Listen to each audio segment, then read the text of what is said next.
Thank you brother. Thank you. கிறிஸ்து இயேசுவுக்குள் மிகவும் அன்பாக அழைக்கப்பட்டுள்ள அன்புக்குரிய சகோதர சகோதரிகளே, உங்கள் யாவருக்கும் கிறிஸ்து இயேசுக்குள்ளான அன்பின் வாழ்த்துக்களை முதலாவது இந்த ஒரு மாலை பொழுதிலே தெரிவித்துக் கொண்டு, விசேஷமாக நம்முடைய தேவனுடைய ஒரு பெரிதான ஒரு கிருபையினால கூட இந்த ஒரு நாள்ல நம்முடைய ஆண்டவராக இயேசு கிறிஸ்துவோடைய 2ஆம் வருகை என்கின்ற தலைப்பின் கீழாக நாம் ஒரு வேத பாடத்தை நாம் தியானிக்க இருக்கிறோம். இந்த பாடமானது 4 பிரிவுகளை கொண்டது. அன்புக்குரிய சகோதர சகோதரிகளே, முதல் பாகத்தை தான் இப்ப நம்ம பார்க்க இருக்கிறோம். அதுக்கப்புறம் ஒரு இடைவேளை இருக்கு. அதுக்கப்புறம் பாகம் 2, அப்படியே தொடர்ந்து 4 பாகங்களையும் நம்ம பார்க்க போறோம். பாகம் 1ல நம்ம பார்க்க போறோம்னா, நம்முடைய இரட்சகராகிய இயேசு கிறிஸ்துவுடைய 2ஆம் வருகையை குறிச்சதான சில விஷயங்கள் இன்னைக்கு உலக கிறிஸ்தவர்கள் மத்தியில அவர்களுடைய புரிந்து கொள்ளுதல். அதைத் தொடர்ந்து நம்முடைய பரிசுத்த வேதாகமும் அவருடைய 2ஆம் வருகை குறிச்சு என்ன நமக்கு கற்றுக் கொடுக்குது அப்படிங்கிறத நம்ம பார்க்க இருக்கிறோம். ஜெனரலாகவே நம்முடைய ஆண்டவராகிய இயேசு கிறிஸ்துவுடைய 2ஆம் வருகை அப்படின்னாலே எல்லாருடைய ஒரு பெரிய எதிர்பார்ப்பு என்ன அப்படின்னு பார்க்கும் பொழுது, அவர் மேகங்கள் மீது என்ன பண்ணுவார்னா வருவார். கண்கள் யானும் அவரை காணும் அப்படின்னு சொல்லி, நம்முடைய இரட்சகருடைய 2ஆம் வந்திருத்தலை, அதாவது அவர் வருவார் அப்படிங்கிற ஒரு விஷயத்த இன்னைக்கு பொதுவாகவே எல்லார் மத்தியிலும் ஒரு பெரிய ஒரு எதிர்பார்ப்பு இருக்கிறத நம்ம பார்க்கிறோம். ஆண்டவர் வரார், நீங்க எல்லாம் ஆயத்தமா இருக்கீங்களா அப்படின்னு என்ன பண்ணுவாங்கன்னா பெரிய பெரிய போஸ்டர்ஸ் எல்லாம் அடிப்பாங்க. இந்த நம்முடைய இரட்சகருடைய 2ஆம் வருகையை பத்தி அவரே தன்னுடைய 1ஆம் வருகையப்ப என்ன பண்றாருன்னா, ஒரு அறிமுகத்தை கொடுத்துட்டு போறார். அதை குறிச்சு நம்ம என்ன பண்ணலாம்னா வாசிக்கலாம். யோவான் 14ஆம் அதிகாரத்துல 2 மற்றும் 3 வசனம். யோவான் 14ஆம் அதிகாரம் 2 மற்றும் 3ஆம் வசனங்கள். என் பிதாவின் வீட்டில் அநேக வாசஸ்தலங்கள் உண்டு. அப்படி இல்லாதிருந்தால் நான் உங்களுக்கு சொல்லி இருப்பேன். ஒரு ஸ்தலத்தை உங்களுக்காக ஆயத்தம் பண்ண போகிறேன். நான் போய் உங்களுக்காக ஸ்தலத்தை ஆயத்தம் பண்ணின பின்பு நான் இருக்கிற இடத்திலே நீங்களும் இருக்கும்படி நான் மறுபடியும் வந்து உங்களை என்னிடத்தில் சேர்த்துக் கொள்வேன். பாருங்க, கிளியரா சொல்றாரு நம்முடைய இரட்சகர் நான் போய் உங்களுக்காக ஒரு ஸ்தலத்தை என்ன பண்றேன், ஆயத்தம் பண்றேன். நான் போயிட்டு திரும்ப நான் வரேன்றார். திரும்ப உங்களை என்னிடத்தில் சேர்த்துக் கொள்வேன். அந்த திரும்ப அப்படிங்கிற விஷயத்தை தான் நம்ம பார்க்கிறோம். நம்முடைய ஆண்டவர் முதல் வரிகளை தன்னுடைய ஜீவனை கொடுத்து உயிர்த்தெழுந்த பிறகு மீண்டுமாக ஆண்டவர் வராரு. நம்மளை என்ன என்ன பண்ணுவாருன்னா அவரோட கூட்டிட்டு போவார் அப்படின்னு சொல்லி தான் பார்க்கிறோம். பரலோகம் சென்ற ஆண்டவர் பரலோகத்திலிருந்தே மீண்டும் அவருடைய 2ஆம் வருகை இருக்குன்னு சொல்லிட்டு இன்னைக்கு அநேக ஜனங்கள் மத்தியில பெரிய எதிர்பார்ப்பு என்னன்னா, வானத்தையே பார்ப்பாங்க. நம்முடைய இரட்சகர் அங்க பாருங்க, அவரு மாதிரியே ஒரு உருவம் இருக்கு, ஒரு குதிரையில ஒருத்தர் உட்கார்ந்து இருக்கிற மாதிரி இருக்குன்னு சொல்லி நிறைய அடையாளங்களை இன்னைக்கு உலக ஜனங்கள் என்ன பண்றாங்கன்னா, கிறிஸ்தவர்கள் என்ன பண்றாங்கன்னா பாக்குறாங்க. நிறைய அடையாளங்கள் எல்லாம் வச்சு இப்படி எல்லாம் இருக்கலாம் அப்படின்னு என்ன பண்றாங்கன்னா எதிர்பார்க்கிறாங்க. நம்முடைய கேள்வி என்ன அப்படின்னு பார்க்கும் பொழுது, நம்முடைய ஆண்டவராக இயேசு கிறிஸ்துவுடைய 2ஆம் வருகை என்பது தமிழ்நாடுக்கு மட்டுமல்ல, இந்தியாவுக்கு மட்டுமல்ல, ஒட்டுமொத்த உலகத்துக்கும் பொதுவானது. அப்போ நம்முடைய ஆண்டவராக இயேசு கிறிஸ்து ஒரு உதாரணத்திற்கு அவர் இங்க வரார் அப்படின்னு பார்க்கும் பொழுது, மதிய வேலையில நம்ம இந்தியாவுக்கு வரார் அப்படின்னா, இதே மதிய வேலை அமெரிக்கால இருக்குமான்னு கேட்டீங்கன்னா, இரவா இருக்கும். மிட் நைட் அங்க தூங்குற டைமா இருக்கும். அப்புறம் எப்படி நம்முடைய ஆண்டவராக இயேசு கிறிஸ்து என்ன மாதிரி டைமிங்ல வருவார் அப்படின்னா, எல்லாருடைய எதிர்பார்ப்பு எப்படி இருக்குன்னா, வானத்திலிருந்து இறங்கி வருவார். பட் இதே நம்முடைய இரட்சகருடைய 2ஆம் வருகையை குறிச்சு அவர் எப்படி யோவான் 14ல பேசினாரோ அதே மாதிரி மத்தேயு 24ஆம் அதிகாரத்துல நம்முடைய ஆண்டவருடைய 2ஆம் வருகையை குறிச்சு சில வெளிப்படையான காரியங்கள் என்ன பண்றாருன்னா சொல்றார். அதை குறிச்சு இப்ப நம்ம பார்க்கலாம். மத்தேயு 24ஆம் அதிகாரத்துல 3ஆம். மத்தேயு 24ஆம் அதிகாரம் 3ஆம் வசனம். பின்பு அவர் ஒலிவு மலையின் மேல் உட்கார்ந்திருக்கையில் சீஷர்கள் அவரிடத்தில் தனித்து வந்து, இவைகள் எப்பொழுது சம்பவிக்கும்? உம்முடைய வருகைக்கும் உலகத்தின் முடிவுக்கும் அடையாளம் என்ன? எங்களுக்கு சொல்ல வேண்டும் என்றார்கள். பாருங்க, கிளியரா நம்ம பார்க்கிறோம்.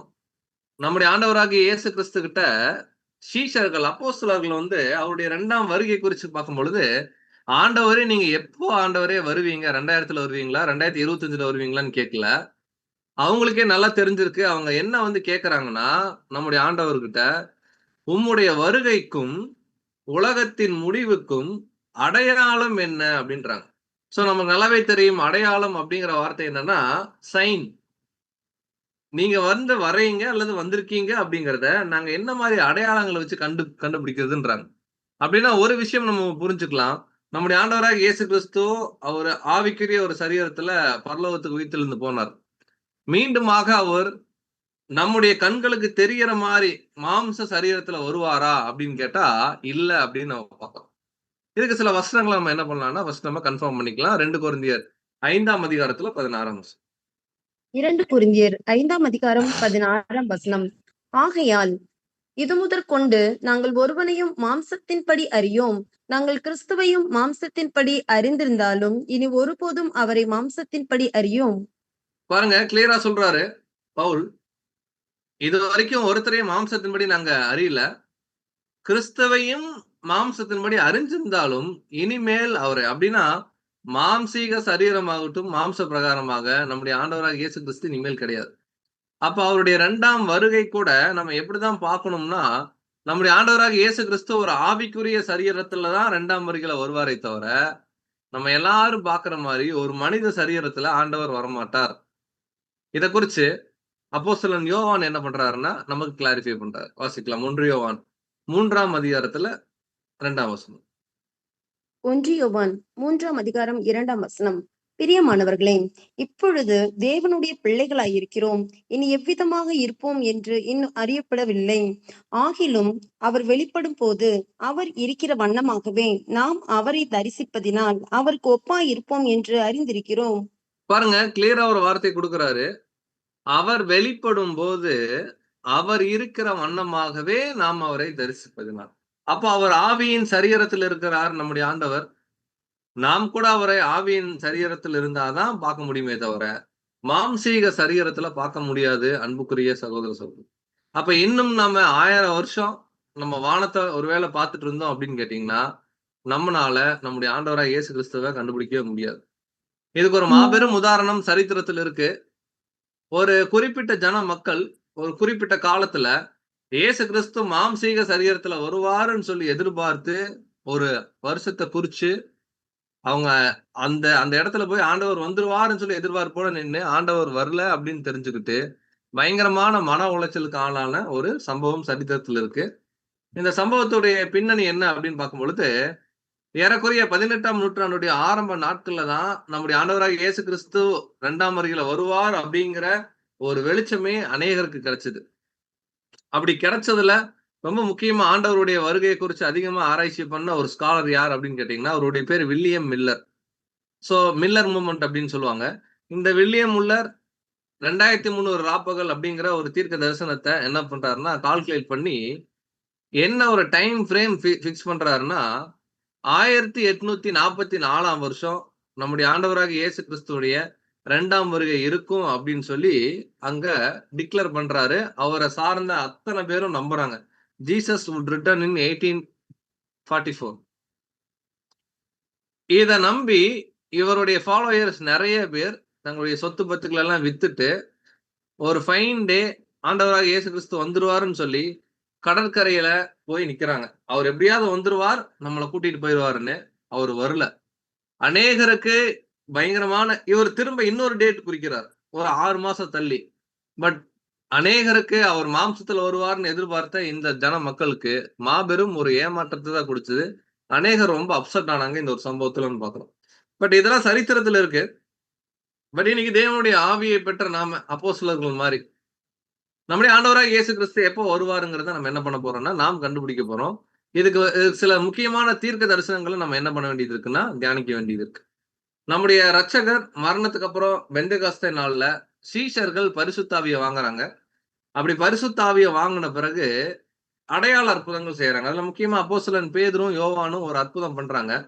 அதை தொடர்ந்து ஒரு முக்கியமான ஒரு தீர்க்க தரிசனத்தை என்ன பண்றாருன்னா பேதுரு பேசுறார். ஆண்டவர் எப்போ வருவார் அப்படிங்கிறது வாசிக்கலாம். அப்போஸ்தலர் 3ஆம் அதிகாரம் 21ஆம் வசனம். அப்போஸ்தலர் 3ஆம் அதிகாரம் 21ஆம் வசனம். உலகத் தோற்றம் முதல் தேவன் தம்முடைய பரிசுத்த தீர்க்கதரிசிகள் எல்லாருடைய வாக்கினாலும் உரைத்தவைகள் எல்லாம் நிறைவேறி தீரும் காலங்கள் வருமளவும் பரலோகம் அவரை ஏற்றுக்கொள்ள வேண்டும். பாருங்க, நல்லா கவனிக்கலாம் இந்த வசனத்தை. உலகம் தோற்றம் முதல் தேவன் தம்முடைய பரிசுத்த தீர்க்கதரிசிகள் எல்லாருடைய வாக்கினாலும் உரைத்தவர்கள் எல்லாம் நிறைவேற வரைக்கும் ஆண்டவர் பரலோகத்தில் இருக்கணும். பரிசுத்த தீர்க்கதரிசிகள் என்ன உரைச்சாங்கன்னா, ஆண்டவர் 2ஆம் வருகையில வரணும் அப்படின்னா அதுக்கு முன்னாடி அநேக தீர்க்க தரிசனங்கள் நிறைவாகணும் அப்படிங்கறத நிறைய உரைச்சிருக்கிறாங்க. இந்த தீர்க்க தரிசனங்கள்லாம் என்னைக்கு நிறைவாகுதோ அதுக்கப்புறம் ஆண்டவர் வந்துருவார். இதுதான் இங்க பேதுரு சொல்றாரு. அப்ப இந்த தீர்க்க தரிசனங்களுடைய நிறைவேறுதலை நம்ம எங்கதான் பார்க்கணும் அப்படின்னு கேட்டீங்கன்னா, நம்ம வானத்தை பார்க்க கூடாது ஆண்டவர் வருவார் அப்படின்னு. பரிசுத்த வேதாகமத்தில் இருக்கக்கூடிய வசனங்களை தான் நம்ம பார்க்கணும். ஆண்டவராகிய இயேசு கிறிஸ்துடைய 2ஆம் வருகையை குறிச்சுதான இந்த ஆராய்ச்சியில. ஏன் அப்படின்னு பார்க்கும்பொழுது, அந்த வசனங்கள் தான் நமக்கு விடிவெளி நட்சத்திரம் மாரி. சூரியன் வர்றதுக்கு முன்னாடி ஒரு சின்ன விடிவெளி நட்சத்திரம் வரும். அதிகாலை 4 மணிக்கு. அந்த விடிவெளி வந்துருச்சு, உதிச்சிருச்சு அப்படின்னா சூரியன் வந்துரும்னு அர்த்தம். அந்த மாரி தேவனுடைய பிள்ளைகளுக்கு நம்முடைய இரட்சகருடைய 2ஆம் வருகைக்கு உண்டான தீர்க்க தரிசனங்களை கண்டுபிடிக்கணும் அப்படின்னா, முதல்ல நமக்கு வசனங்கள தான் ஆராயணுமே தவிர, வானத்தை நாம் என்ன பண்ணக்கூடாதுன்னா பார்க்கக்கூடாது. சோ வசனங்கள ஆராயறதுக்கு பேதுருவே இன்னொரு வார்த்தை குடுக்குறாரு. வாசிக்கலாம் 2 பேதுரு 1ஆம் அதிகாரம் 19ஆம் வசனம். 2 பேதுரு 1ஆம் அதிகாரம் 19ஆம் வசனம். அதிக உறுதியான தீர்க்க தரிசன வசமும் நமக்கு உண்டு. பொழுது விடிந்து விடிவெள்ளி உங்கள் இருதயங்களில் உதிக்கும் அளவும் இருளுள்ள ஸ்தலத்தில் பிரகாசிக்கிற விளக்கைப் போன்ற இவ்வசனத்தின் கவனிப்பது நலமாயிருக்கும். பாருங்க கிளியரா சொல்றார். பொழுது விடிந்து விடிவெள்ளி உங்கள் இருதயங்களில் உதிக்கும் அளவும், நம்முடைய இரட்சகருக்கே விடிவெள்ளியின் பேர் இருக்கு.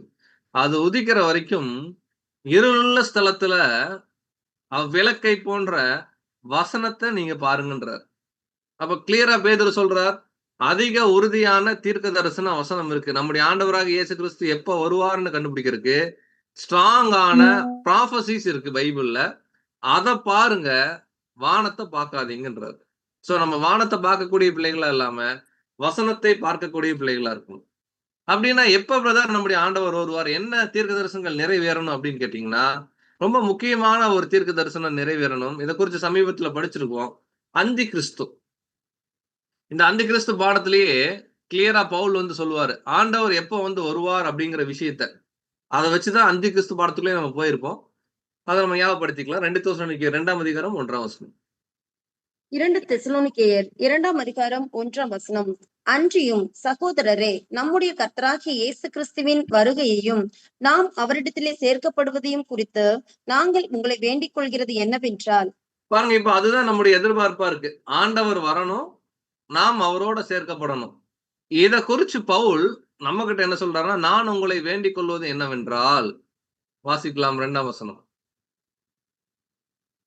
ஒரு ஆவியினாலாவது வார்த்தையினாலாவது எங்களிடத்திலிருந்து வந்ததாய் தோன்றுகிற ஒரு நிருபத்தினாலாவது கிறிஸ்துவனுடைய நாள் சமீபமாய் இருக்கிறதாக சொல்லப்பட்டால் உடனே சஞ்சலப்படாமலும் கலங்காமலும் இருங்கள். பாருங்க கிளியரா சொல்றாரு, ஒரு ஆவியினாலாவது வார்த்தையினாலாவது எங்களிடத்தில் வந்ததாய் தோன்றுகிற ஒரு நிருபத்திலாவது கிறிஸ்துவுடைய நாள். இந்த கிறிஸ்துவுடைய நாள் அப்படிங்கறதான் பாக்குறோம். கிறிஸ்துவுக்கு ஒரு நாள் என்பது 1000 வருஷம். நம்முடைய ஆண்டவராகிய இயேசு கிறிஸ்துவுடைய 1000 ஆண்டு அரசாட்சி அப்படின்னு நம்ம பாக்குறோம். இப்ப ஆண்டவர் வரணும், நாம் அவரோடு சேர்க்கப்படணும், அவருடைய வரும்போது ராஜ்யம் அங்க தூங்குதுன்னு பாக்குறோம். இது நடக்கணும் அப்படின்னா இதுக்கு முன்னாடி சில தீர்க்க தரிசனங்கள் நடக்கணுங்கிறார். இதுதான் பேதுரு சொல்றார். சோ எப்ப ஆண்டவர் வருவார் அப்படின்னு பார்க்கும் பொழுது கிளியரா நம்ம எசேக்கியேல்ல ப்ராபசியா வாசிக்கிறோம். அதை கூட ஞாபகப்படுத்திக்கலாம். எசேக்கியேல் 21ஆம் அதிகாரத்துல 25, 26. எசேக்கியேல் 21ஆம் அதிகாரம் 25 மற்றும் 26ஆம் வசனங்கள். இஸ்ரவேலை ஆளுகிற அவபக்தியுள்ள துன்மார்க்க அதிபதியே, அக்கிரமத்துக்கு முடிவு வரும் காலத்தில் உன்னால் வந்தது. பாகையை கழற்று, கிரீடத்தை எடுத்து போடு, அது இனி முன்போல் இராது. தாழ்ந்தவனை உயர்த்தி உயர்ந்தவனை தாழ்த்துவேன். பாருங்க, இஸ்ரேலுடைய கடைசி ராஜா செதேக்கியா பாபிலோன் சிறையிருப்புக்கு முன்பாக தேவன் தீர்க்க தரிசனம் சொல்றாரு. அதாவது உன்னுடைய அக்கிரமத்துக்கு முடிவு வந்துருச்சு, பாகையை கழற்று ஈடத்தை எடுத்து போடு, தாழ்ந்தவனை உயர்த்தி உயர்ந்தவை தாழ்த்துவேன். எது வரைக்கும் அப்படின்னு கேட்டீங்கன்னா கிளியரா சொல்றாரு, உரிமைக்காரர் அப்படிங்கிற ஒருத்தர் வரணும் அப்படிங்கிறார். அதுல 27ஆம் வசனம். 27ஆம் வசனம். அதை கவிழ்ப்பேன் கவிழ்ப்பேன் கவிழ்ப்பேன், உரிமைக்காரரானவர் வருமட்டும் அது இல்லாதிருக்கும், அவருக்கே அதை கொடுப்பேன் என்று கர்த்தராகிய ஆண்டவர் சொல்கிறார். பாருங்க, இஸ்ரேலுடைய ராஜ்யபாரத்தை கவிழ்க்கும் போது தேவன் சொல்றாரு, உரிமைக்காரனானவர் வரும் மட்டும் அது என்ன பண்ணும்னா இல்லாது இருக்கும். சோ இந்த உரிமைக்காரனானவர் யார் அப்படின்னு பார்க்கும் பொழுது நம்முடைய ஆண்டவராகிய இயேசு கிறிஸ்து தான். அதுக்கும் வசனம் இருக்கு. மீகா 5:2. சிஸ்டர் அன்மியூட்லயே வச்சுக்கோங்க. மீகா 5ஆம் அதிகாரம் 2ஆம் வசனம். எப்பிரத்தா எனப்பட்ட பெத்லகேமே, நீ யூதேயாவில் உள்ள ஆயிரங்களுக்குள்ளே சிறியதாயிருந்தும் இஸ்ரவேலை ஆளப்போகிறவர் உன்னிடத்திலிருந்து புறப்பட்டு என்னிடத்தில் வருவார். அவருடைய புறப்படுதல் அநாதி நாட்களாகிய பூர்வத்தினுடையது. பாருங்க, எசேக்கியேல் சொல்றாரு தீர்க்க தரிசனத்துல உரிமைக்காரரானவர் வரணும் அப்படிங்கிறாரு. யார் அந்த உரிமைக்காரர் அப்படிங்கறத மிக 5:2 பாக்குறோம். இஸ்ரேலை ஆளப் போகிறவர் உன்னிடத்திலிருந்து புறப்பட்டு என்னிடத்துக்கு வருவார். சோ மிக 5ஆம் அதிகாரமே தெரியும். பெத்லகேம்ல நம்முடைய இரட்சகருடைய பிறப்பை குறிச்சு பேசுது. அப்போ நம்முடைய இரட்சகர் தான் வந்து பாத்தீங்கன்னா ஆளுகின்ற அதிபதி. அவருடைய 2ஆம் வருகையை பத்தி சொல்லப்பட்டிருக்கு. அவர் ராஜாவா வரணும். அவர் வந்து நம்மள சேர்த்துக்கணும். இப்ப நம்ம பாக்குறோம்னா, நம்முடைய ஆண்டவராக இயேசு கிறிஸ்து வர்றதே மாம்ச சரீரத்துல யாராலையும் பார்க்க வந்து முடியாதுன்றோம். அது மாத்திரம் இல்ல, அவருடைய வருகை குறித்து சொல்லப்பட்ட நிறைய வசனங்களுமே ரொம்பவுமே ஒரு புரியாத புதிராக தான் இன்ன வரைக்கும் கிறிஸ்தவர்களுக்கு இருக்கு. அதையும் நம்ம என்ன பண்ண போறோம்னா கண்டுபிடிக்க போறோம். சோ நம்முடைய ஆண்டவராக இயேசு கிறிஸ்துவுடைய வருகை குறித்து என்னெல்லாம் வசனங்கள் சொல்லப்பட்டிருக்குன்றத நம்ம ஒரு கிளான்ஸ் அப்படியே ஒன் பை ஒன்னா வாசிக்கலாம். மத்தேயு 24:27. மத்தேயு 24ஆம் அதிகாரம் 27ஆம் வசனம். மின்னல் கிழக்கிலிருந்து தோன்றி மேற்கு வரைக்கும் பிரகாசிக்கிறது போல மனுஷகுமாரனுடைய வருகையும் இருக்கும். பாருங்க, இப்ப நம்ம என்ன பண்ண போறோம்னா, நம்முடைய இரட்சகருடைய 2ஆம் வருகை குறித்து சொல்லப்பட்ட சில தீர்க்க தரிசன வசனங்களை நம்ம என்ன பண்ண போறோம்னா, ஆராய போறோம். ஃபர்ஸ்ட் வசனத்தெல்லாம் படிச்சிருவோம். அதுக்கப்புறம் ஒவ்வொரு வசனத்துக்கும் நம்ம விடை பார்க்கலாம். மின்னல் கிழக்கிலிருந்து தோன்றி மேற்கு வரைக்கும் பிரகாசிக்கிறது போல ஆண்டவருடைய வருகை இருக்குன்னு சொல்லப்பட்டிருக்கு. மின்னல் எங்கேயாவது கிழக்குல தோன்றி மேற்குல மறையுமா அப்படின்னு கேட்டா, மின்னல் எங்க வேணா தோன்றும். ஆனா வசனம் எப்படி இருக்குன்னா, இல்ல அது கிழக்குல தான் தோன்றுது அப்படின்னு சொல்லப்பட்டிருக்கு. புரியல. ஆனா இப்படிதான் மனுஷகுமாரனுடைய வருகை இருக்குன்னு சொல்லப்பட்டிருக்கு. அடுத்து இதே நம்முடைய இரட்சகருடைய வருகை குறித்து பவுல் எழுதுறாங்க. 1 தெசலோனிக்கேயர் 5ஆம் அதிகாரத்துல 1-2 வசனம். 1 தெசலோனிக்கேயர் 5ஆம் அதிகாரம் 1 மற்றும் 2ஆம் வசனங்கள். சகோதரரே, இவைகள் நடக்கும் காலங்களையும் சமயங்களையும் குறித்து உங்களுக்கு எழுத வேண்டுவதில்லை.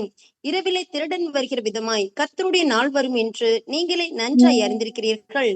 பாருங்க, கிளியரா சொல்றாரு. இந்த இடத்துல பவுல் பார்க்கும்போது நம்முடைய ஆண்டவருடைய வருகை எப்படி இருக்குன்றாருன்னா, இரவிலே திருடன் வருகிற விதமாய். திருடன் சொல்லிட்டு வருவாரா? வரமாட்டாரு. அப்படின்னா பயங்கர ஒரு சர்ப்ரைஸா இருக்கும் அப்படிங்கிற மாதிரி இந்த வசனம் இருக்கு. இதுக்கு அப்படியே கான்ட்ராஸ்டா இன்னொரு வசனம் இருக்கு. அவர் வரும்போதே பயங்கர அனௌன்ஸ்மென்ட்டோட வருவார் அப்படின்னு. 1 தெசலோனிக்கேயர் 4:16. 1 தெசலோனிக்கேயர் 4ஆம் அதிகாரம் 16ஆம் வசனம்.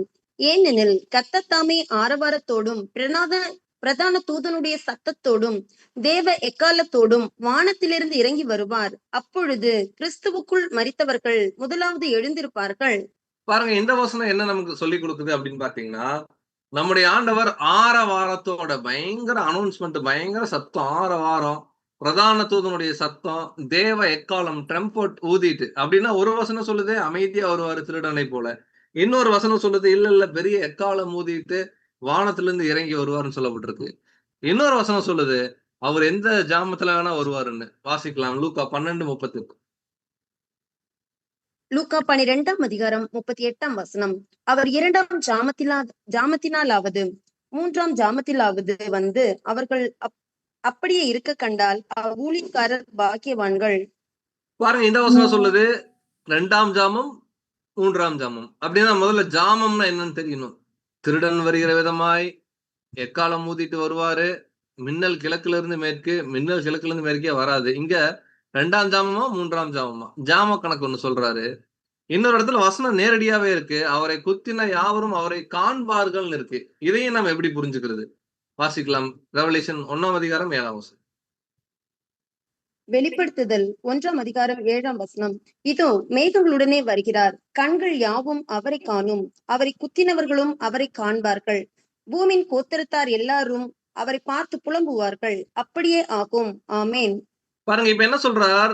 வெளிப்படுத்துதல்ல அப்போஸ்தலன் யோவான் தீர்க்க தரிசனமா சொல்லி பார்க்கும் பொழுது, அவர் மேகத்தோட வருவாரு. கண்கள் யாவும் அவரை காணும். இப்பதான் சொன்னோம், ஆண்டவராகிய இயேசு கிறிஸ்துவை யாரும் பார்க்கவே முடியாது ஆவிக்குரிய சரீரம்னு. இந்த வசனம் என்ன சொல்லுதுன்னா, கண்கள் யாவும் அவரை காணும், அவரை குத்தினவர்களும் அவரை காண்பார்கள். சோ அப்படின்னா இதுக்கு என்ன விளக்கம் தெரியல.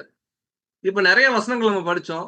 ஒரு வசனத்துக்கு ஒரு வசனம் முன்னுக்கு பின் முரணா இருக்கிறதுனாலதான் அந்த மாதிரி இருக்கிறது. நமக்கு படிக்கும்போது அந்த மாதிரி இருக்கிறதுனாலதான் நிறைய பேர் நம்முடைய ஆண்டவராக இயேசு கிறிஸ்துடைய 2ஆம் வருகையை குறிச்சுதான இந்த உண்மை சத்தியத்தை இன்ன வரைக்கும் புரிஞ்சுக்காம இருக்காங்க. சோ முதல் விஷயம் நம்ம என்ன பார்க்கணும் அப்படின்னா, இப்ப நம்ம பார்த்த எல்லாமே தீர்க்க தரிசனங்கள். ஏன்னா இன்னும் அது நடக்கல. நடக்கிறதுக்கு முன்னாடியே சொன்னா தீர்க்க தரிசனம். தீர்க்க தரிசனத்த நம்ம எப்படி படிக்கணும் அப்படிங்கிறத முதல்ல நம்ம என்ன பண்ணிக்கலாம்னா புரிஞ்சுக்கலாம். இதுக்கு அப்போஸ்தலன் பேதுரு ஒரு அருமையான அட்வைஸ் குடுக்குறாரு. வாசிக்கலாம் 2 பேதுரு 1ஆம் அதிகாரத்துல 20ஆம் வசனம். 2 பேதுரு 1ஆம் அதிகாரம் 20ஆம் வசனம். வேதத்தில் உள்ள எந்த தீர்க்க தரிசனமும் சுய தோற்றமான பொருளை உடையதா இராதென்று நீங்கள் முந்தி அறிய வேண்டியது. பாருங்க கிளியரா சொல்றார். வேதத்துல இருக்கக்கூடிய எந்த ப்ராஃபஸியும் சுய தோற்றமான பொருள் இல்லைன்றார். அப்படின்னா தீர்க்க தரிசனங்களை நேரடியாக அர்த்தம் கொள்ள வேணாம். சூரியன்னா சூரியன் கிடையாது. நீதியின் சூரியன்னு புரிஞ்சுக்குங்க. சிங்கம்னா சிங்கம் கிடையாது. யூதராஜ சிங்கம்னு புரிஞ்சுக்கங்க. இந்த மாதிரி அடையாள பாஷைகளா இருக்கு. அதே போல இந்த வசனத்தை ஆங்கிலத்துல படிச்சு பாத்தீங்கன்னா, தீர்க்க தரிசிகள் பேசுறது எல்லாமே அவங்களுடைய ஓன் இன்டர்பிரேஷன் இல்ல அப்படின்னு எழுதிருக்கு. அப்படின்னா ஒரு தீர்க்கதரிசி இருக்கிறார், எசேக்கியேல்னு ஒருத்தர் இருக்காருன்னா, அவர் அவருடைய சொந்த கதையெல்லாம் பேசல. தேவன் பேச சொன்னதை பேசியிருக்காருன்றார். அப்ப இப்ப நம்ம என்ன கண்டுபிடிக்கலாம்னா, ப்ராஃபஸிய நம்ம டைரக்ட்டா அப்படியே எடுத்துக்க முடியாது. அதுக்குள்ள ஒரு மறைபொருள் இருக்குன்னு பார்க்கிறோம்.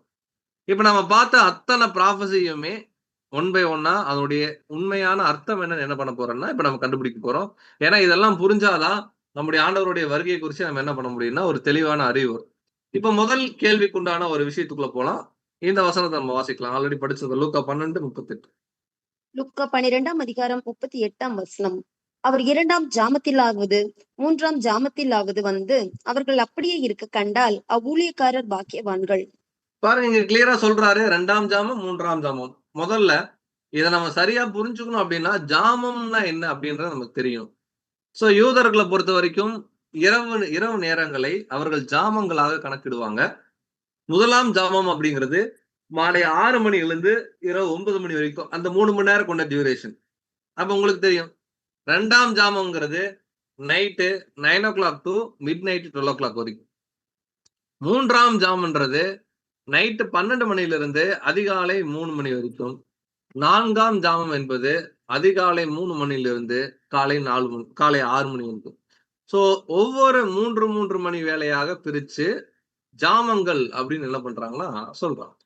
இப்ப கிளியரா பாருங்க லூக்கா வசனம் சொல்லுது. அவர் 2ஆம் ஜாமத்திலாவது, 3ஆம் ஜாமத்திலாவது. 2 முடிவு, 3 ஆரம்பம் அப்படி கூட எடுத்துக்கலாம். அப்ப கிறிஸ்துவுடைய வருகை இந்த வசனத்தின் அடிப்படையில எதற்கு ஒப்பா இருக்கும்? டைம் சொல்லல. நேரம் கிடையாது. ஏன்னா இந்தியால 12 மணின்னா, யுகேல 12 மணியா இருக்காது. அது ஒரு 6 மணியா இருக்கும். 4 மணியா இருக்கும். அப்ப இந்த டைம நமக்காக எடுத்துக்க முடியாது. இந்த ஜாம கணக்குல என்ன வந்து பேசுறாருன்னா, மிட் நைட்டு நம்முடைய இரட்சகர் வருவார். அப்படின்னா கிறிஸ்துவுடைய நாள் ஆரம்பம் ஒரு மிட் நைட் மாரிங்கிறார். மிட் நைட்ல ஒரு காரியம் நடந்துச்சு அப்படின்னா, அது யாருக்குமே என்ன ஆகாதுன்னா தெரியாது. அப்ப முதல் பாயிண்ட் நம்ம கண்டுபிடிக்கிறோம். ஆண்டவராகிய இயேசு கிறிஸ்துடைய 2ஆம் வருகை என்பது எல்லாராலயும் என்ன பண்ண முடியாதுன்னா, கண்டுபிடிக்க முடியாது. அவர் வர்றது முதல்ல யாருக்குமே தெரியாது. அப்படின்னா பிரதர் அவர் வர்றது தெரியாதான்னா, வர்றது தெரியாது. ஆனா வந்துட்டாரான்னு கண்டுபிடிச்சிடலாம். சில அடையாளங்களின் அடிப்படையில. அடுத்த ஒரு கேள்விக்குள்ள போலாம். இப்பதான் பார்த்தோம். மின்னல் கிழக்கிலிருந்து தோன்றி மேற்கு வரைக்கும் பிரகாசிக்கிறது போல மனுஷகுமாரனுடைய வருகை இருக்குன்ட்டு. எங்கேயாவது மின்னல் கிழக்குல தோன்றுமா அப்படின்னு கேட்டா இல்ல. அப்ப எதுதான் கிழக்குல தோன்றும் அப்படின்னு கேட்டீங்கன்னா, நம்ம எல்லாருக்குமே தெரியும் சூரியன். அப்ப இந்த மின்னல்ங்கிற இதோடைய மூல வார்த்தை மத்தேயு 24:27ல இங்க நம்ம பார்க்கிறோம். அந்த மின்னல் அப்படிங்கிறதுடைய லைட்னிங் அப்படிங்கிற வார்த்தையுடைய கிரேக்க பதமுடைய எண்ணு G796. அதுக்கு என்ன பேர் குடுக்குறாங்கன்னா, ஆஸ்ட்ராப் அப்படிங்கிற ஒரு வார்த்தை. ஆஸ்ட்ராப் அப்படின்னா என்ன அர்த்தம்னு கேட்டீங்கன்னா, lightning or bright shining. Bright shining இததான் நம்ம எடுக்கிறோம். அப்போ மின்னல் அல்ல. அந்த இடத்துல என்ன வரும்னா, ஒரு பெரிய வெளிச்சம் கிழக்குல தோன்றி மேற்கு வரைக்கும் மறையுதுங்கிறார். அப்ப பெரிய வெளிச்சம் எது அப்படின்னு கேட்டீங்கன்னா, ரொம்ப சிம்பிள். சூரியனுடைய வெளிச்சத்த பத்தி தான் அங்க வந்து பேசுது அப்படின்னு நம்ம பார்க்கிறோம். அப்ப கிளியரா பார்க்கிறோம் அன்புக்குரிய சகோதர சகோதரிகளே, நம்முடைய ஆண்டவராகிய இயேசு கிறிஸ்துவுடைய வருகை கொஞ்சம் நீங்க யோசிச்சு பாருங்க. சூரியன் கிழக்குல தோன்றி மேற்குல மறையிற மாரி. அப்ப சூரியன் கிழக்குல தோன்றும்போது எல்லாருக்கும் தெரியுமானா தெரியாது. வெளிச்சம் கிராஜுவலா பரவும். காலையில 6 மணிக்கு ஒரு மாரி வெளிச்சம் இருக்கும். மேக்ஸிமம் எல்லாம் தூங்கிட்டு இருப்பாங்க. காலை 9 மணிக்கு ஒரு வெளிச்சம் இருக்கும். நண்பகல் 12 மதிங்கும் போது எல்லாருக்குமே தெரிஞ்சிடும் சூரியன் பயங்கரமா அடிக்குது அப்படின்னு சொல்லி. மாலை 3 மணிக்கு ஒரு வெளிச்சம் இருக்கும். இரவு 6 மணிக்கு ஒரு வெளிச்சம். அப்ப 2 பாயிண்ட் நம்ம எடுத்துக்கிறோம். இந்த வசனங்கள்ல இருந்து ஜாமத்துல இருந்து என்ன நம்ம கண்டுபிடிக்கிறோம்னா, அவர் 2ஆம் ஜாமத்திலாவது 3ஆம் ஜாமத்திலாவது வருவாருன்னு சொல்லப்பட்டிருக்கு. அப்ப அவர் வர்றத எக்ஸாக்ட்டா யாருனாலயும் கண்டுபிடிக்க முடியாது. First point. இந்த மின்னல் அப்படின்ற கூடிய சூரிய வெளிச்சமானது கிழக்குல தோன்றி மேற்குல மறையிறதுன்னா கிராஜுவலா இருக்கும் அவருடைய வருகை. அப்போ அவருடைய வருகையில நிறைய படிநிலைகள் இருக்குது அப்படின்னு பாக்குறோம் இந்த இந்த வசனத்தின் அடிப்படையில. அடுத்து இன்னொரு வசனம் படிச்சோம். கர்த்தர் தாமே ஆரவாரத்தோடும் பிரதான தூதனுடைய சத்தம். என்ன பிரதர் யாருக்குமே தெரியாது அமைதியா இருக்குன்னு சொல்ற மாதிரி இருக்கு. இந்த வசனம் பயங்கர சத்தம் போட்டு வருவாருன்னு இருக்கு அப்படின்னு பார்க்கும் பொழுது இதனுடைய மூல வார்த்தையும் ரொம்ப எளிமையா புரிஞ்சுக்கலாம். பிரதான தூதனுடைய சத்தம் அப்படின்னு பாக்குறது the shout, heaven with a shout with a voice of archangel இருக்கு. அந்த ஷவுட்டுக்கு என்ன அர்த்தம் வந்து கொடுக்குறாங்கன்னா த கிரை ஆஃப் இன்சைட்மெண்ட். அப்படின்னா என்ன அர்த்தம் அப்படின்னு கேட்டீங்கன்னா, நம்முடைய ஆண்டவர் வரும் பொழுது பிரதான தூதனுடைய ஊக்கமளிக்கும் சத்தம். இது கத்துறது கிடையாது, என்கரேஜ்மெண்ட் சவுண்ட் அப்படிங்கிறாங்க. அப்ப பிரதான தூதனுடைய சத்தம்னா எப்படி புரிஞ்சுக்கிறதுனா, நம்முடைய ஆண்டவருக்கு இன்னொரு பேர் இருக்கு. நம்ம திருத்துவம் பாடத்திலே பார்த்திருப்போம். மிகாயேல் இல்லைங்களா? அப்ப மிகாயேல் ஒரு என்கரேஜ்மெண்ட் சவுண்டோட வருவாரு 2ஆம் வருகையில் அப்படின்னா, சவுண்ட்னா என்ன அப்படின்னு பார்த்தோம்னா, சவுண்ட்னா ஒண்ணும் இல்ல. சத்தியம். தேவனுடைய வார்த்தை. இதுவே உருவகமா ரெவலேஷன் நம்ம பார்க்கலாம். ரெவலேஷன் 3ஆம் அதிகாரத்துல வசனம் 20. வெளிப்படுத்துதல் 3ஆம் அதிகாரம் 20ஆம் வசனம். இதோ வாசப்படியிலே நின்று தட்டுகிறேன். ஒருவன் என் சத்தத்தை கேட்டு கதவை திறந்தால் அவனிடத்தில் நான் பிரவேசித்து அவனுடைய போஜனம் பண்ணுவேன், அவனும் என்னுடைய போஜனம் பண்ணுவான். பாருங்க, ஆண்டவருடைய 2ஆம் வருகையை குறித்து உருவகமா சொல்லப்பட்ட காரியம். ஒருவன் என் சத்தத்தை கேட்டு, பிரதான தூதனுடைய சத்தம். அந்த சத்தம் என்ன அப்படின்னு கேட்டீங்கன்னா, அவருடைய சத்தியம். அப்ப ஊக்கமளிக்கும் சத்தம் என்கின்ற ஊக்கமளிக்கும் சத்தியத்தோடு தான் ஆண்டவருடைய வருகை இருக்குன்னு சொல்லப்பட்டிருக்கு. இதை குறிச்சு யோயேல் 2ஆம் அதிகாரத்துல இருக்கு. யோயேல் 2:1 வாசிக்கலாம். யோயேல் 2ஆம் அதிகாரம் 1ஆம் வசனம். சீயோனிலே எக்காலம் ஊதுங்கள், என் பரிசுத்த பர்வதத்திலே எச்சரிப்பின் சத்தமிடுங்கள். தேசத்தின் குடிகள் எல்லாம் தத்தளிக்க கடவர்கள், ஏனெனில் கர்த்தருடைய நாள் வருகிறது, அது சமீபமாய் இருக்கிறது. பாருங்க, கிளியரா சொல்றார். கர்த்தருடைய நாள்னா ஆண்டவருடைய வருகை, அது சமீபமா இருக்கு. சீயோனிலே எக்காலம் ஊதுங்கள்னா இந்த ஊக்கமளிக்கும் சத்தியத்தை எல்லாருக்கும் போய் சொல்லுங்க. ஆண்டவருடைய வருகை காரியம். அப்ப முதல்ல கண்டுபிடிச்சோம் நம்ம, அவர் வர்றது 2ஆம் ஜாமம் 3ஆம் ஜாமம் யாருக்குமே தெரியாது. சூரியன் கிழக்குல இருந்து மேற்குன்னு பாக்குறோம். நிறைய படிநிலைகள் இருக்கு அவருடைய வருகையில. அவர் வரும்போது ஒரு ஊக்கமளிக்கும் சத்தியம், அதிகப்படியான சத்திய வெளிச்சமானது இந்த பூமியில இருக்கும் அப்படின்னு பார்க்கணும். அது மாத்திரம் இல்ல, எக்காலம் அப்படிங்கிறது கூட ஒரு எச்சரிப்பின் சத்தம். பழைய ஏற்பாட்டு காலத்துல இப்ப கூட பாக்குறோம். ஒரு போருக்கு முன்பாக அவங்களை எச்சரிக்கிறதுக்காக ட்ரம்பட் ஊதுவாங்க. போர், பண்டிகை எதுனாலுமே. அப்போ அதிகப்படியான வெளிச்சமும் இருக்கும், எச்சரிப்பின் சத்தமும் இருக்குன்னு நம்ம பாக்குறோம். அடுத்து இன்னொரு வசனம் பார்த்தோம். அதை கூட வாசிடலாம். ரெவலேஷன் 1:7. வெளிப்படுத்துதல் 1ஆம் அதிகாரம் 7ஆம் வசனம். இதோ மேகங்களுடனே வருகிறார், கண்கள் யாவும் அவரை காணும், அவரை குத்தினவர்களும் அவரை காண்பார்கள், பூமியின் கோத்திரத்தால் எல்லாரும் அவரை பார்த்து புலம்புவார்கள். அப்படியே ஆகும். ஆமென். பாருங்க, ஓகே, இந்த வசனத்தை பார்த்துட்டு தான் இதோ அவர் மேகங்களுடனே வருகிறார் அப்படின்னு மேகத்தை வானத்தை பாக்குறாங்க. ஆண்டவர் எப்படியாவது மேகத்துல இருந்து இறங்கி வருவாரா, மேகத்துல அவருடைய உருவம் தெரியுதான்ட்டு. அது அப்படியே இல்ல. வெளிப்படுத்த விசேஷம் புக்கே முழுக்க முழுக்க அடையாள பாஷையில் எழுதப்பட்ட புஸ்தகம் நம்ம பாக்குறோம். அப்போ மேகம் அப்படின்னா என்ன அர்த்தம் அப்படின்னு கேட்டீங்கன்னா, நம்முடைய பரிசுத்த வேதாகமத்தை பொறுத்த வரைக்கும் மேகம், அதாவது முக்கியமா மேகம், கார்மேகம், அப்புறம் இருள், இதெல்லாம் எதற்கு அடையாளமா இருக்கு அப்படின்னா ஒரு மிகுந்த உபத்திரவம். அப்ப நம்முடைய ஆண்டவராக இயேசு கிறிஸ்து வரும்பொழுது இந்த பூமியில என்ன என்ன இருக்கும் அப்படிங்கிறாருன்னா, எல்லாரும் நினைச்சுக்கிறாங்க சந்தோஷம் இருக்குன்னு. இல்ல, அவருடைய வருகையுடைய முதல் ஸ்டெப் என்னன்னா நிறைய உபத்திரவங்கள் இருக்குன்னு நம்ம பார்க்கிறோம். எச்சரிப்பின் சத்தத்தோடு கூட மிகுந்த உபத்திரவம். அப்புறம் அவரை குத்துனவருடைய கண்கள் யாவும் அவரை காணும் அப்படின்னு இருக்கு. என்ன பிரதர், ஆவிக்குரிய சரீரத்துல வருவார், யாரையும் பார்க்க முடியாதுன்னு சொன்னமே, இங்க எல்லாரும் பாக்குறாங்கன்னு இருக்கேன்னா, அதோடைய மூல வார்த்தையை நீங்க கவனிச்சீங்கன்னா ஹிம் அப்படின்னு இருக்கு. ஹிம் அல்ல, அது அட்டோஸ் அப்படிங்கிற ஒரு வார்த்தை. அப்படின்னா எல்லாருமே ஆண்டவருடைய வருகையை உணருவாங்க. செயல்பாடுகளின் அடிப்படையில ஆண்டவர் வந்துட்டாரு அப்படின்ற ஒரு விஷயம். அப்ப பாக்குறோம் அன்புக்குரிய சகோதர சகோதரர்களே, இது எல்லாமே நம்ம இப்ப சொன்னதுதான். மிகுந்த உபத்திரவம் இருக்கு. அடையாளங்கள் மூலமாக ஆண்டவர் வந்துட்டாருங்கிறத அவங்களால உணர முடியும். மாம்ச கண்களால அவர்களால என்ன பண்ண முடியாது? பார்க்க முடியாது. இப்ப ஒரு முக்கியமான வசனம் நம்ம ஆல்ரெடி பார்த்தோம். ஆண்டவருடைய வருகையானது இரவிலே திருடன் வருகிற விதமாய் வரும். அப்ப திருடன் வரும்போது யாருக்கும் தெரியாது. பொருட்கள கொள்ளையடிக்கும்போது யாருக்கும் தெரியாது. ஆனா அதிகாலையில முழிச்சு பார்க்கும்போது, ஓ! திருடன் வந்துட்டு போயிருக்கிறாருங்கிறது அடையாளம் தெரியும். இப்ப இதே தான் நம்முடைய ஆண்டவராகிய இயேசு கிறிஸ்துவுடைய 2ஆம் வருகையை, அவர் வருகின்ற வருஷத்துல நம்மால கண்டுபிடிக்க முடியாது. ஆனா அவர் வந்த பிறகு நம்மால உணர முடியும். ஓ! ஆண்டவர் வந்துட்டாருன்னு. இதத்தான் சீஷர்கள்ட்ட மத்தேயு 24ஆம் அதிகாரத்துல சீஷர்கள் ஆண்டவர்ட்ட கேட்கிறாங்க. ஆண்டவரே உம்முடைய வருகைக்கும், உலகத்தின் முடிவுக்கும் அடையாளம் என்ன? அப்டின்னாங்க. இங்க ரொம்ப முக்கியமான பாயிண்ட் தமிழுடைய மொழிபெயர்ப்பு பிழை. உம்முடைய வருகைன்னு இருக்கு பாருங்க. அது உம்முடைய வருகை அல்ல. அதோடைய கரெக்ட்டான வார்த்தை என்னன்னா, ஆண்டவரே நீங்க வந்துட்டீங்க அப்டிங்கிறதுக்கும், உலகத்தோட முடிவுக்கும் அடையாளம் என்ன? அந்த உம்முடைய வருகைன்னு இருக்கு பாருங்களேன். அந்த வருகை அப்டிங்கிற வார்த்தை கம்மிங் இங்கிலீஷ்ல. மேத்யூ 24:3 அந்த கம்மிங் அப்படிங்கிற வார்த்தையுடைய கிரேக்க வார்த்தை G3952 which means பரோஷியா. பரோஷியானா என்ன என்ன அர்த்தம்னு கேட்டீங்கன்னா, பிரசன்ஸ் வந்து இருக்கிறது அப்படின்னு பார்க்கிறோம். அன்புக்குரிய சகோதர சகோதரிகளே, சீஷர்கள் ஆண்டவர்கிட்ட கேட்டது என்னன்னா, ஆண்டவரே நீங்க வந்துட்டீங்கன்றத நாங்க எப்படி ஆண்டவரே எந்த மாரி அடையாளங்கள வச்சு கண்டுபிடிக்கிறது அப்படின்னு தான் அவங்க கேட்கறாங்க கேள்வியே. இப்ப ஆண்டவர் வந்துட்டார் அப்படிங்கறதுக்கு அடையாளத்த அவர் என்ன பண்றாருன்னா, மத்தேயு 24ல இதெல்லாம் நடக்கும்பா நான் நான் வந்துட்டேன்னா அப்படின்னு சொல்றாரு. வாசிக்கலாம். மத்தேயு 24, 4, 5 இந்த அடையாளங்கள வச்சு ஆண்டவர் இப்ப வந்துட்டாரா வரலையான்னு இப்ப நம்ம என்ன பண்ணணும்னா கண்டுபிடிக்கணும். மத்தேயு 24ஆம் அதிகாரம் 4 மற்றும் 5ஆம் வசனங்கள்.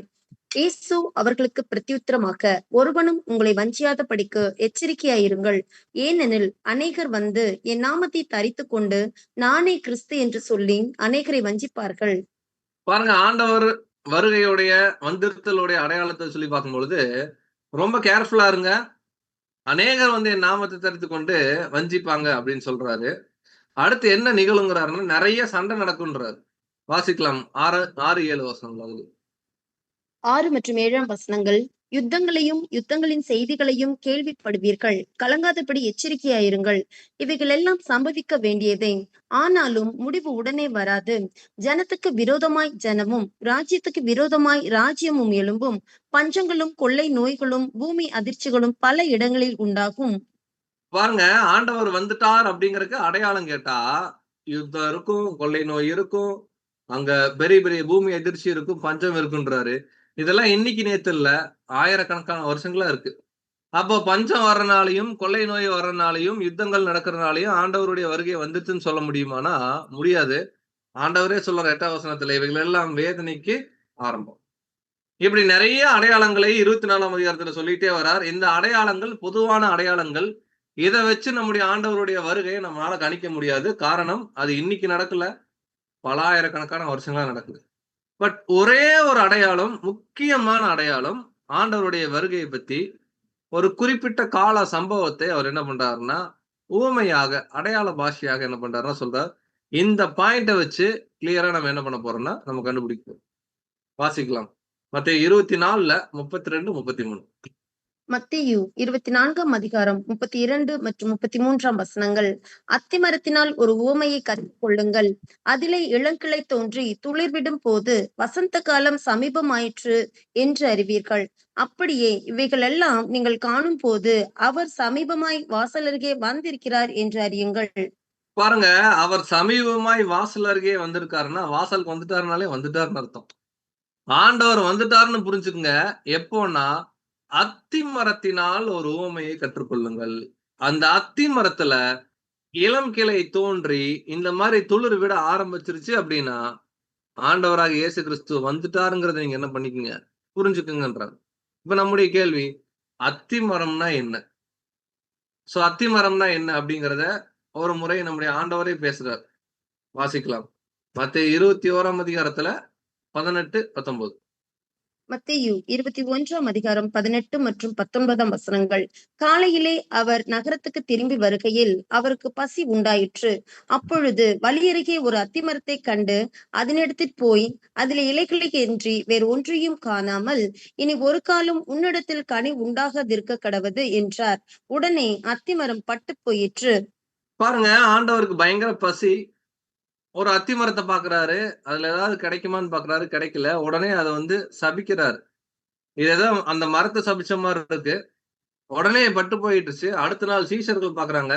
வாசிக்கலாம், மத்தேயு 21:20. அதை கன்ஃபார்ம் பண்றாங்க. சீஷர்கள் அதைக் கண்டு, இந்த அத்திமரம் எத்தனை சீக்கிரமாய் பட்டு போயிற்று என்று சொல்லி ஆச்சரியப்பட்டார்கள். பாருங்க, இந்த அத்திமரம் பட்டு போயிடுச்சுன்னு சொல்லி ரொம்ப ஆச்சரியப்பட்டாங்க. இப்ப இந்த அத்திமரம்னா என்னன்னு கண்டுபிடிக்கிறோம். இந்த அத்திமரம் வேற எதுவுமே கிடையாது. இஸ்ரேல் என்னும் நாடு. இஸ்ரேல் தேசத்து ஜனங்கள் மத்தியில தேவன் ஆண்டவராக இயேசு கிறிஸ்து கனி எதிர்பார்த்தார். கனி கிடைக்கல. உங்க தேசம் பாழா போயிருன்ட்டார். அப்படின்னா அத்திமரம் தான் இஸ்ரேல் தேசமா பிரதர் அப்படின்னா, எரேமியா ஒப்பிடுறார். நல்ல அத்தி பழங்களை இஸ்ரேல் மக்களுக்கு என்ன பண்றாருன்னா ஒப்பிடுறாரு. படிக்கலாம், எரேமியா 24:5. எரேமியா 24 நான் இவ்விடத்தில் இருந்து கல்தையர் தேசத்துக்கு சிறைப்பட்டு போகவிட்ட யூதரை நான் இந்த நல்ல அத்திப்பழங்களுக்கு ஒப்பிட்டு அவர்களுக்கு நன்மை உண்டாக அவர்களை அங்கீகரிப்பேன். பாருங்க என்ன சொல்றார். தேவன் ஒரு மாபெரும் சிறையிருப்ப கட்டளையிடுறாரு. அப்போ ஒரே ஒரு வார்த்தை சொல்றார், யூதரை நான் நான் இந்த நல்ல அத்தி பழங்களுக்கு ஒப்பிடுறேங்கிறார். அப்ப அத்தி மரம், அத்தி பழம் அப்படிங்கிறது இஸ்ரேல் தேசத்துல இஸ்ரேல் ஜனங்கள். இது ஆண்டவர் முதலாம் வருகையில வந்திருக்கும் போது ஒரு ப்ராபசி சொல்றாரு, இதோ உங்கள் வீடு உங்களுக்கு என்னாகி விடப்படும். இதெல்லாம் இஸ்ரேல் ப்ராபசிலே பார்த்திருப்போம். பாலாக்கி விடப்படும் சொல்லி மத்தேயு 23:38 சொல்றாரு. அவர் சொன்னபடியே கிபி 70 உலகமெங்கும் சிதறடிக்கப்பட்டாங்க இஸ்ரேல் ஜனம். இப்ப ஆண்டவர் என்ன ப்ராபசி பேசுறாருன்னா, நான் வந்துட்டேங்கிறதுக்கு அடையாளம் தானே கேக்குறீங்க. நான் வந்துட்டேன்னா இஸ்ரேல் என்னும் ஒரு நாடு துளிர் விட ஆரம்பிக்கும். அந்த நாடு தனி நாடா உதயமாகுன்றார்.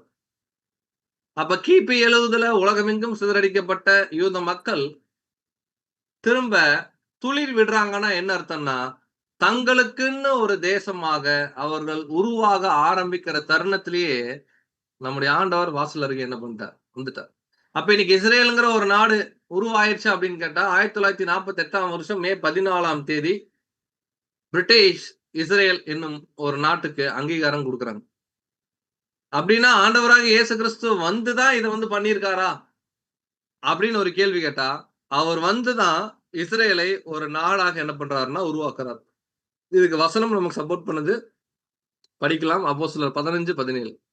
அப்போஸ்தலர் 15 நான் இதற்கு பின்பு திரும்பி வந்து விழுந்து போன தாவீதின் கூடாரத்தை மறுபடியும் எடுப்பித்து அதிலே பழுதாய் போனவைகளை மறுபடியும் சீர்படுத்தி அதை செவ்வையாக நிறுத்துவேன் என்று இவைகளை எல்லாம் செய்கிற கர்த்தர் சொல்கிறார் என்று எழுதியிருக்கிறது. பாருங்க, கிளியரா வசனம் இருக்கு. நான் இவைகளுக்கு பின்பு திரும்ப வந்து 2ஆம் வருகை, விழுந்து போன தாவீதின் கூடாரம், ஒண்ணுமில்லாம போன இஸ்ரேல் தேசத்தை திரும்ப தூக்கி எடுத்து நிறுத்தி அதுல பாழாய் போனதை சீர்படுத்துவேன்றார். அப்ப ஆண்டவராக இயேசு கிறிஸ்துடைய 2ஆம் வருகை இருந்தாதான் இஸ்ரேல் எனும் தேசம் என்ன ஆகும், உருவாகும். இன்னைக்கு இஸ்ரேல் எனும் தேசம் என்ன ஆயிடுச்சு, உருவாயிடுச்சு. அப்போ ஆண்டவர் பேசுற முக்கியமான வசன பகுதியை கவனிக்கிறோம். அன்புக்குரிய சகோதர சகோதரிகளே, திரும்ப தேசமா உருவாயிருச்சு. கரெக்டுங்களா? இது எங்க இருந்து பேசுறாருன்னா, ஆமோஸ் 9ஆம் அதிகாரத்திலிருந்து பேசப்படுது. ஆமோஸ் 9:12 வாசிக்கு. அதே ஆமோஸ் 9:12. அந்நாளிலே விழுந்து போன தாவீதின் கூடாரத்தை நான் திரும்ப எடுப்பித்து அதன் திறப்புகளை அடைத்து அதில் பழுதாய் போனதை சீர்படுத்தி பூர்வ நாட்களில் இருந்தது போல அதை ஸ்தாபிப்பேன் என்று இதை செய்கிற கர்த்தர் சொல்கிறார். பாருங்க, விழுந்து போன தாவீதின் கூடாரம் இஸ்ரேல் தேசம் ஒண்ணுமில்லாம போச்சு, திரும்ப எடுத்து நிறுத்துறேங்கிறாரு. இந்த இஸ்ரேல் தேசத்தை தான் மத்தேயு 24 சொல்றாரு. நல்லா கவனிங்க. அத்தி மரத்தினால் ஒரு ஊமையை கற்றுக்கொள்ளுங்கள். இஸ்ரேல் தேசத்தினால ஒரு ஊமையை கற்றுக்கொள்ளுங்க. அந்த இஸ்ரேல் தேசத்துல இளங்கிளை தோன்றி துளிர் விடும் போது அவர்கள் ஒரு தேசமாக உருவாக ஆரம்பிக்கிற அந்த முதல் தருணமே புரிஞ்சுக்குங்க. நான் வாசல் அருகே வந்துட்டேன்னு என்ன அர்த்தம்னா, பக்கத்துல நான் வந்தாச்சு அப்படிங்கறத நீங்க என்ன பண்ணுங்க, புரிஞ்சுக்குங்க. இவைகளெல்லாம் காணும் போது அவர் சமீபமாய் வாசல் அருகே என்ன பண்றாரு, வர்றாரு. இதே ஒரு விஷயத்த லூக்கால பேசுறாரு. இங்க அத்தி மரத்தை பத்தி மட்டும் பேசல, மற்ற எல்லா மரங்களை பத்தியும் பேசுறாரு. வாசிக்கலாம். லூக்கா 21ஆம் அதிகாரம் 29 மற்றும் 30. லூக்கா 21ஆம் அதிகாரம் 29 மற்றும் 30ஆம் வசனங்கள். அன்றியும் அவர்களுக்கு ஒரு உவமையைச் சொன்னார். அத்தி மரத்தையும் மற்ற எல்லா மரங்களையும் பாருங்கள். அவைகள் துளிர்க்கிறதை நீங்கள் காணும் போது வசந்த காலம் சமீபமாயிற்றென்று அறியீர்கள்.